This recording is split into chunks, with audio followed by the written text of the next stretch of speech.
It's like this mother, she was yelling at her son, said, son, get up, you're going to be late for church. He says, I don't want to go to church. I hate going to church. The sermons are long, they're boring, the music's terrible, the people, they all hate me. Give me 2 good reasons why I should go to church. The mother says, I'll give you 2 good reasons why you should go to church. Number 1, you're 40 years old. And number 2, you're the pastor. That's actually a true story, and it happened to me.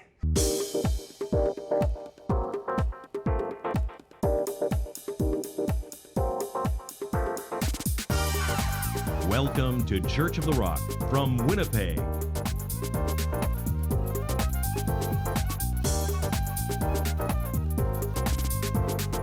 Stay tuned to this week's thought-provoking message from Pastor Mark Hughes.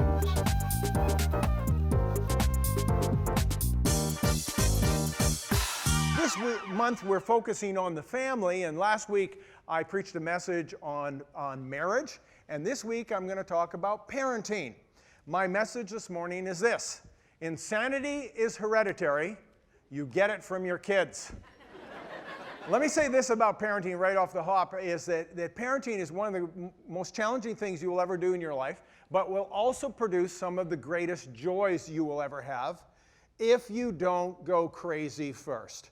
And there's a few reasons I've discovered that why kids drive you crazy. I'll tell you the first one is they're non-returnable. When you get them, you're stuck with them. It's a lifelong commitment. Number 2, they come delivered from the factory without instructions. You notice that? The most complicated piece of machinery in the whole world has got to be a child, and yet they come with no directions whatsoever, and you're intended to figure this out. And then here's the third thing, is why it drives you crazy, is that just when you think you've kind of got a few things figured out, they're 1 year older, and you're into uncharted territory once again, and again, you don't know what you're doing. And here's the next part of that, is it doesn't matter how old they are, you're always the parent. Do you think you're done at 18? You're not done at 18. You are not done parenting when your kids become adults. You're not done when they're 25. You're not done when they're 28. You're not done when they're 35 or 38 or 48. You will be a parent for the rest of your life. We don't want to end up like that woman, and all 3 of her kids, grown kids, ended up in prison. They were criminals, all 3 of them. One day someone asked her, if you had it all to do over again, would you still have children? She said, sure, just different ones. Right? So my text this morning, I said, was Ephesians chapter 6, verse 4. I want you to look on the screen with me because I'm going to read it from the Message today, the Message translation. It says, fathers, don't exasperate your children by coming down hard on them. Take them by the hand and lead them in the way of the master. Now, I'm going to be referring to this principle again and again as we go through here. And what I'm going to do is I'm going to give you the 3 models of parenting, or at least the 3 models as the way I see it. And this is what they are. They are shape up, pull up, and push up. There's actually also screw up, but you already know how to do that one, so I'm not going to spend any time on that. So there's shape up, pull up, push up. It's easy to remember, guys. It's just like the Wonder Bra, right? And so it's not... Sorry, I couldn't resist. And so what we're going to do is we're going to look at these 3 models of parenting. The first one is the shape-up model. And the shape-up model is when you just tell your kids to shape up. You tell them to get their act together. You tell them they should know better and they need to get their act together and get with the program. And there is a place for that. It shouldn't be the primary model of parenting, but there is a time and a place where we need to tell our kids, shape up, get with the program, get your act together. Now let me explain something to you. When I'm talking about breaking the spirit, I'm talking about something different than breaking the will of a child. Now let me explain the 2 differences here, because you need to do one without doing the other. You actually do need to break the strong will without breaking the spirit of that child. Now the spirit, for the sake of our argument here today, is that place of the emotions of a child, that place of their self-image and their self-esteem. And in a child, it's extremely fragile. Actually, it's fragile in all of us. You know what I'm talking about. You're at work, you do something wrong, someone yells at you, how do you feel? Someone demeans you publicly or belittles you, or somebody criticizes you. And we can do the same thing with our children. When we criticize them and when we belittle them, when we humiliate them in public, what we do is we crush and we break their spirit. If you want a child to grow up to be insecure and an underachiever, just go ahead and keep on criticizing and keep on demeaning, and that's how your child will end up. You end up breaking and crushing their fragile little spirit. Now understand that is different than the will of a child. The will of the child, I love what Dr. James Dobson says. He says it's the only intellectual component of a human that arrives at the womb fully developed. When a child comes into this world, they have this immensely strong will that sometimes is almost indestructible. And he says that's why you can have a very, very young child that will refuse to eat their peas, let's say, and there's nothing you can do to ever get them to eat those peas. How many of you have been there?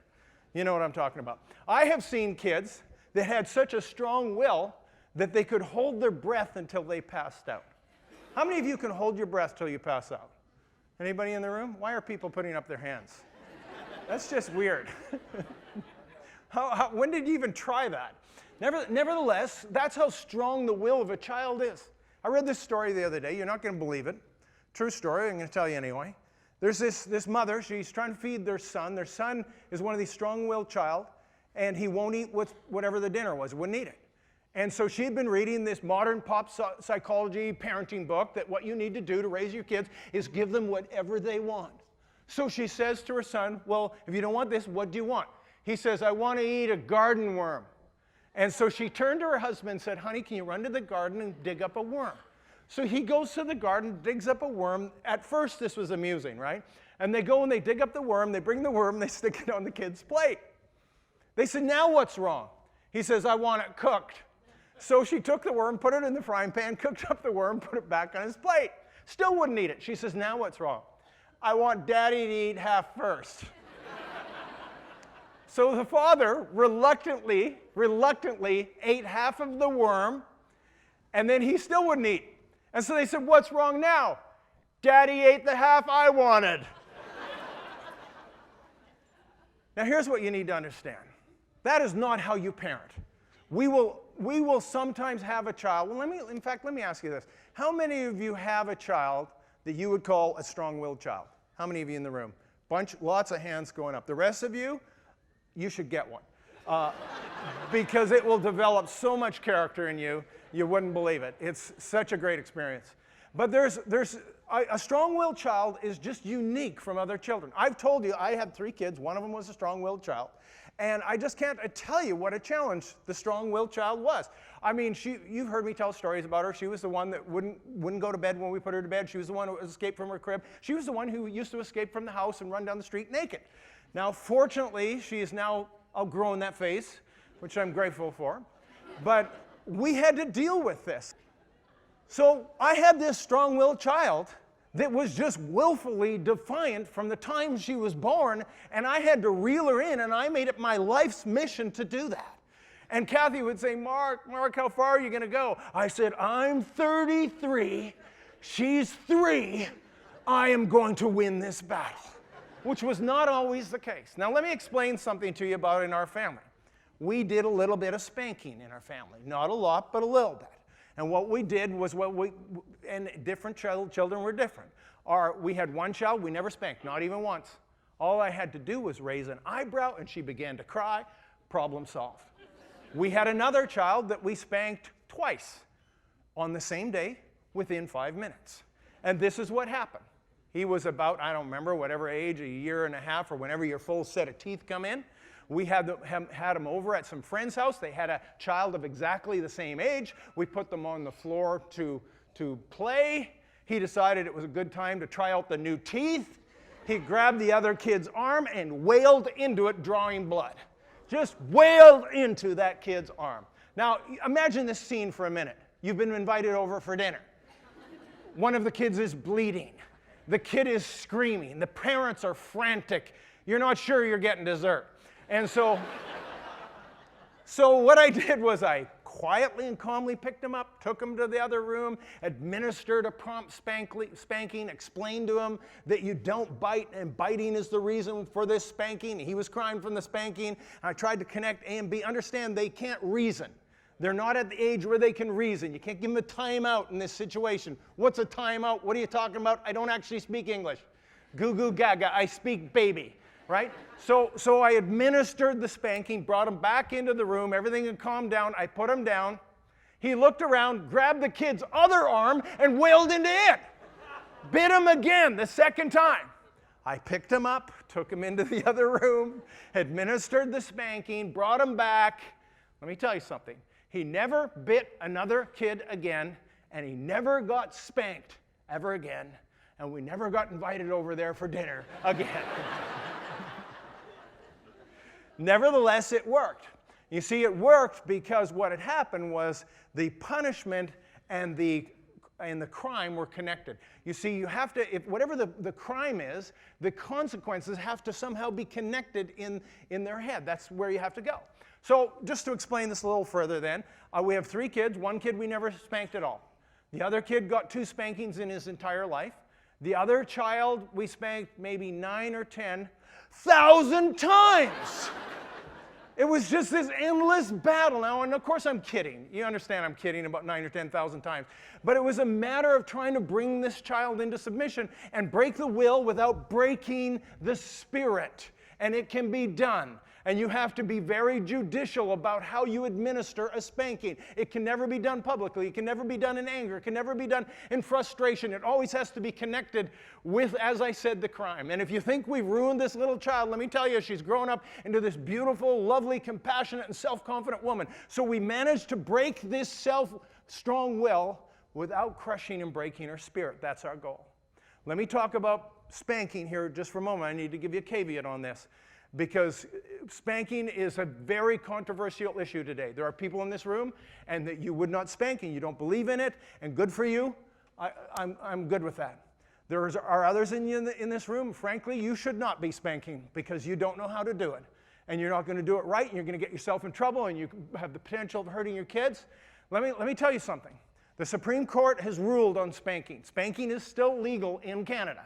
But they have given some guidelines. Number 1, it can only be done with children between the ages of 2 and 12. 12 is actually way too old.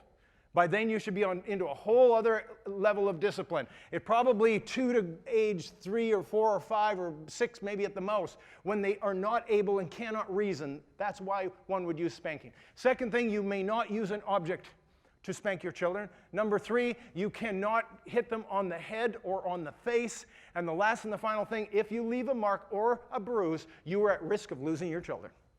We have had parents in this church that have lost their children, and that's why I'm very cautious in how I'm sharing this with you.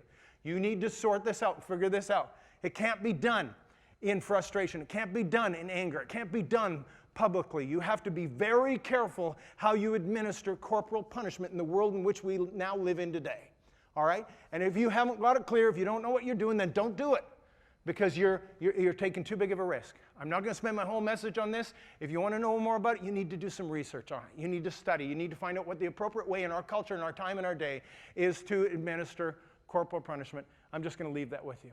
The more important thing I want to say to you is this, is that what we did as parents, and this is what I recommend to you, is you need to teach your children that by doing bad, by misbehaving, you're punished, and by doing good and behaving, you're rewarded. And that's the principle, is that what you're teaching them is that if you're disobedient, there are consequences, and you get punished for that. Most of the time with our children, withholding privileges is the right way to do that. And then when they behave, you begin to give them rewards. Now what we discovered was this, that our kids liked rewards better than punishment. Do tell, right?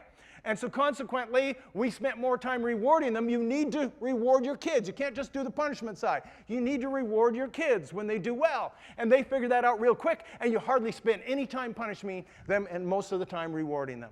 But see, that's not what parents do today. You know what parents do today? They reward bad behavior. You see it all the time. Kids acting out, misbehaving, going crazy, doing all kinds of things that they shouldn't do, so the parent rewards them and gives them some sort of treat to get them to shut up. And what that does psychologically for that child is it teaches them that if they misbehave, they will be rewarded. Not the message you want to send your children. The message you want to send your children is this, is that life rewards good behavior and punishes bad behavior. Isn't that what happens? When you get out into real life, when you get into school, you misbehave in school, guess what happens? You get sent down to the principal's office. You get into trouble. You get detention. You're late for school, you get into trouble. That's what happens. You get into the workforce, what happens? You do well at your job, you're on time, and you're hardworking. What happens? You get raises, you get promotions. Life rewards you. But life will also punish you. You slack off at work, you get fired. You were late for work, you get deducted or fired, or all kinds of consequences. And that's what you want to teach your children when they're little, so that when they're older, they figure this out. So the first First model of parenting is the shape-up model. The second model is the pull-up model. And that's when you take them by the hand and you pull them up. What did the scripture say? It said, fathers, do not exasperate your children by coming down too hard on them, but take them by the hand and lead them into the way of the master. And see, what we do as parents is we take our children by the hand and we pull them along, particularly when they're younger. You will see a mother, and where are the children?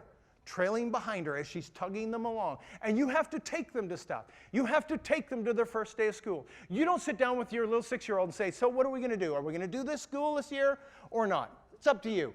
You don't do that. You take them by the hand and you take them to school, right? And you take them along the way, all the way through life. You take them to dance lessons, you take them to swimming lessons, you take them to mini soccer, you take them to music lessons, you take them to sports, whatever it is. And you introduce them to a whole number of different things. And then when they have discovered what they're good at or what they like, then they can begin to make a decision on that. But you have to take them by the hand and lead them on the way. When you are bringing your kids to church on Sunday, you don't give them that option. When you've got kids at home, you take them by the hand and you bring them to church. I have parents tell me this all the time. I say, where are your kids? So they say, oh, they slept in. I said, why did they sleep in? Well, they were tired. They didn't want to come to church.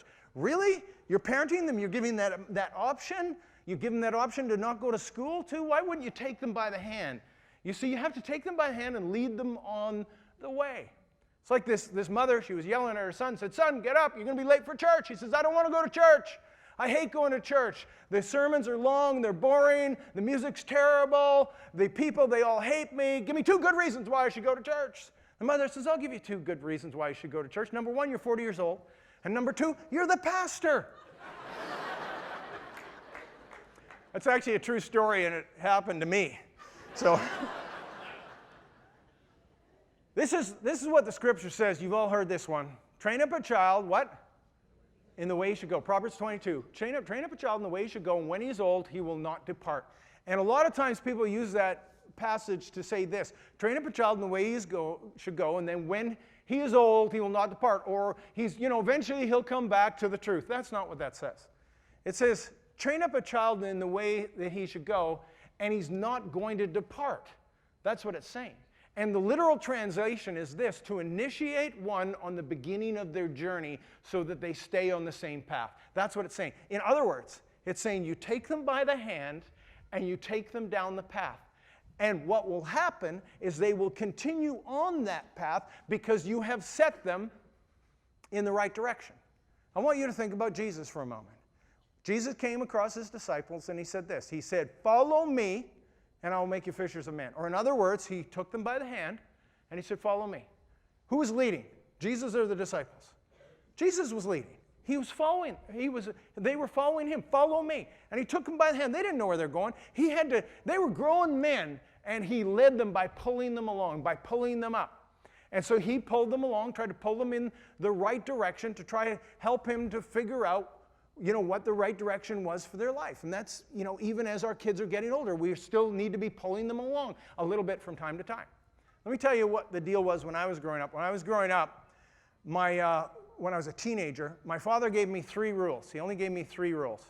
And these are what the 3 rules were and the consequences. The rule number 1 was, Mark, if you ever buy a motorcycle, that'll be the day you're moving out. Number 2, if you ever do drugs, or if I hear of you doing drugs, or if I catch you with drugs, you will be moving out. And number 3, you can borrow my car, but under no circumstances will you ever be allowed to squeal the tires. How many of you remember growing up in the 60s and 70s, rear-wheel drive cars with big V8s? Everybody wants to do a burnout, right? I mean, good night. And so those were my rules. I was actually discussing these with my family. I said, yeah, remember Dad's rules, his 3 rules? My family said, what are you talking about? They said, Mark, you were the only one with those rules. My sister told me that. We didn't have those rules. Those were your rules. Really? I was the only one with those rules? And so, here's the thing I want you to know. My dad gave me those 3 rules, and I consistently kept 2 of them. The whole burnout thing, that just wasn't working for me. My dad had a 1964 Buick Wildcat with a 454 cubic inch big block V8 with bucket seats and a shifter on the floor. And every time I got out of earshot, I was laying rubber. I mean, that made you cool in my world, and I was cool. Now, I got to show you the car because I think you're going to be royally impressed. This is the actual car here, 1964 Buick Wildcat. Actually, that's what it actually looked like, but the next picture is what it looked like in my mind. There you go. Now, here's the thing. So my dad gives me these 3 rules. I'm a teenager. I think he's giving me those rules because he's a grump, right? I did not know that my dad was giving me these rules to protect me from myself. And by the time I was 25 years old, I had 3 friends that either died in a motorcycle or a car accident, and I had a first cousin who died of a drug overdose. The very things that my dad was trying to protect me from were the rules that he gave me. My dad wasn't a grump. My dad was trying to protect me from myself, and the reason we have to give some parameters to our children is because they don't know any better. But what happens is when they know what the parameters are, then they have a great deal of freedom within those parameters. Let's talk about the 10 Commandments for a minute. Why did God give us the 10 Commandments? Because he hates us? No, he gave us the 10 Commandments because he loves us. And people always say, oh, the 10 Commandments, they're so hard to keep. Really? Which one are you having trouble with? Are you having trouble with that murder one? You find that one a bit of a nuisance? I mean, how can I get through a day or a month without killing somebody? And I mean, people always talk like the 10 Commandments, like, oh, God's given me this tightrope to walk. You know, I can't murder anybody. I can't steal. I'm not allowed to commit adultery. There's nothing I can do. I think, what are you talking about? I think those are pretty wide parameters. I find that I can get through a whole day without killing somebody. I can go through a whole week without committing adultery. I can go through a whole month without stealing anything. I don't think those are narrow parameters. I think they're great wide parameters. I think the signposts on the side of the road are actually pretty wide. Within that parameters of the 10 Commandments, there's all kinds of things we can do. We have all kinds of freedom to live our life and make our decisions, and there is a certain amount of satisfaction and comfort knowing where the line is.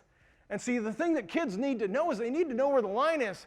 And when they know where the line is, there's a certain level of security that comes to them because they know what they're allowed to do and what they're not allowed to do. And it's not all ambiguous.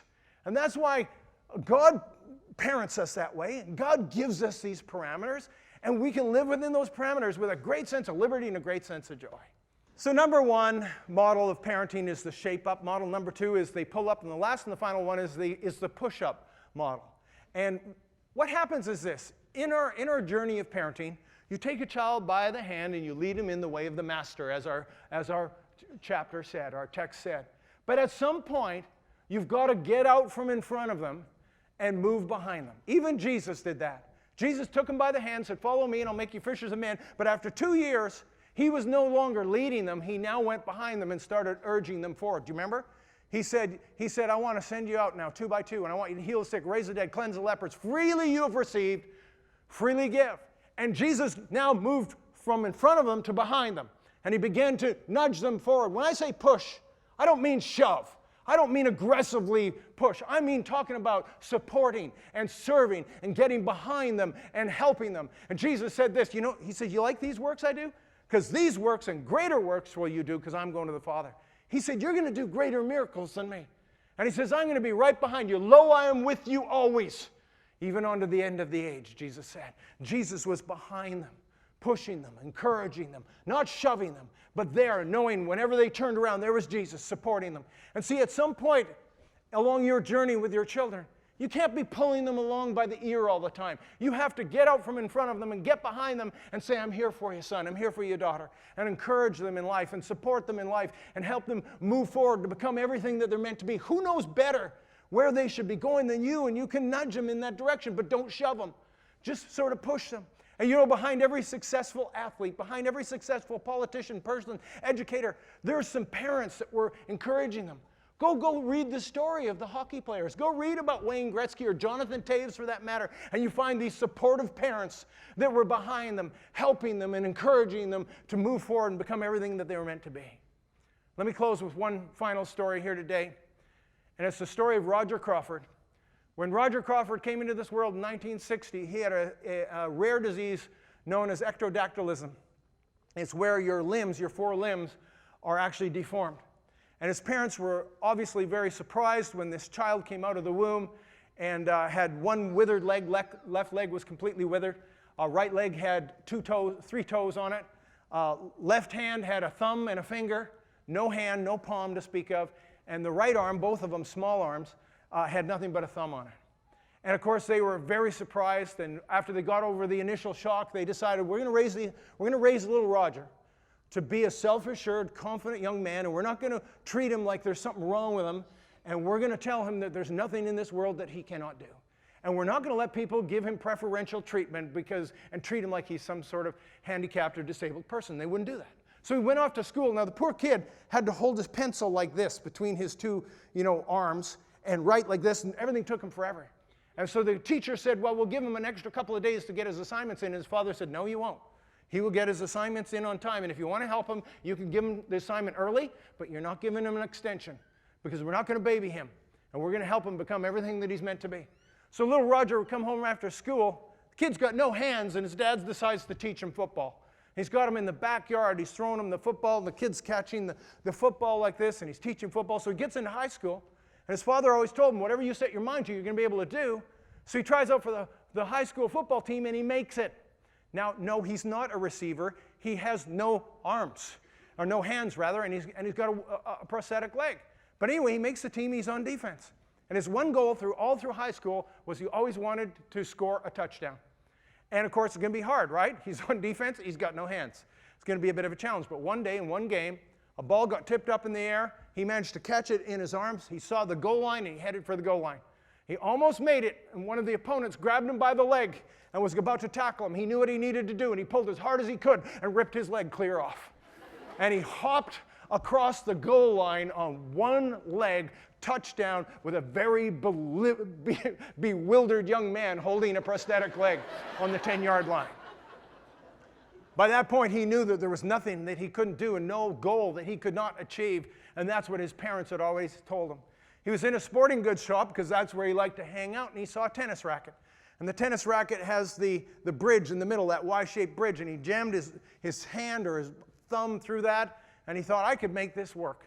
And he went down to the tennis club with tape wrapped around it, and he took up tennis. He got spotted, he got trained. Make a long story short, he got into the high school tennis team, and he ended up the season 47 wins and 6 losses. When he went to college, he made the tennis team, and he was the first athlete ever with 4 deformed limbs or disabled limbs to play in an NCAA college level. When he graduated from college, he became a tennis pro. Let me show you a couple pictures of him. Here he is putting on his tennis shoes. You can see the one thumb on one side, a finger and a thumb on the other. If you look at the next picture here, you can see there he is. He's obviously older now. You can see his very small forearms and his thumb. You can see how he's got the tape wrapped around. There he is now. He's a motivational speaker. He travels. I looked it up. His speaking fee is $10,000 a go. That's a lot more than I make. And he goes around and he tells people this. He says, there's nothing you can't do in your life. And he says, the only difference between me and you is you can see my disability, but I can't see yours. And he says, my father always said to me, you're only as handicapped as you want to be. That was because he had parents that knew how to push him along in life, to support him and encourage him. And so parents, when I look at you today, I don't see anybody that can't pull this off. Don't think that this is such a daunting task, you're not going to do a good job. Let me tell you this. I believe that within every one of you is not only the potential to be a good parent, but to be a great parent. You're going to have to study. You're going to have to get some resources. You're going to have to read some books, maybe watch some videos. You can learn to do this. The kids didn't come with an instruction manual, like I said, so you better figure it out. But I think every one of you has the potential to make this next generation, the ones that you are parenting, to excel even us, and they will be great, and they will honor and bless their God, because that's what the Scripture tells us. Church of the Rock has services every Sunday at 1397 Buffalo Place, and we invite you to join us when you're in the Winnipeg area. If you'd like a booklet to help you understand more about God's gift of forgiveness and reconciliation through Jesus Christ, please contact us, and we'd be happy to send you a free copy of the Book of Hope. Visit our website at www.churchoftherock.ca. Thank you for watching, and God bless you.